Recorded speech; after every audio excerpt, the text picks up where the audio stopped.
Audio Jungle.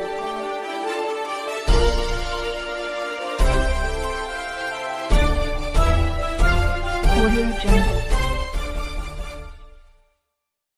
Ahmadpur तालुक्यातील हाडोळती येथील ग्रामपंचायत कार्यालयाच्या सभागृहात महिला बालविकास विभाग व महसूल विभाग अहमदपूर यांच्या संयुक्त विद्यमाने महिलांसाठी सुरू करण्यात आलेल्या मुख्यमंत्री माझी लाडकी बहीण या महत्त्वाकांक्षी योजनेच्या आयोजित शिबिरात आशा कार्यकर्ती, अंगणवाडी शिक्षिका व सेविका यांना मुख्यमंत्री माझी लाडकी बहीण योजनेविषयी वरिष्ठ अधिकाऱ्यांनी माहिती दिली. मुख्यमंत्री माझी लाडकी बहीण या महत्त्वाकांक्षी योजनेसाठी अर्ज करण्यास सुरुवात झाली आहे. पात्र महिलाचे अर्ज भरून घेण्यासाठी प्रशासनामार्फत गाव पातळीवर सुविधा उपलब्ध करून दिल्या आहेत. त्यासाठी ऑनलाईन अर्ज सादर करणे आवश्यक आहे. त्यासाठी येणाऱ्या अडचणी, लागणारे कागदपत्रे, ऑफलाईन व ऑनलाईन अर्ज कसा सादर करावा याविषयी वरिष्ठांकडून उपस्थितांना माहिती दिली व महिलांनी एकाच वेळी गर्दी न करता टप्प्याटप्प्याने आपले अर्ज सादर करावे असे आवाहन केले. यावेळी मंडळ अधिकारी टी.पी. भंडारे, तलाठी मुंडे, सरपंच सौ शकुंतला भोगे, ग्रामसेवक रसाळ, ग्रामपंचायत सदस्य दत्ता हे, गणेश अब्दुल शेख, अंगणवाडी सुपरवायझर सोळंके उशाळे, सुनीता, आधार ऑपरेटर हे पगावे, आशा कार्यकर्ती, अंगणवाडी शिक्षिका व नागरिक मोठ्या संख्येने उपस्थित होते.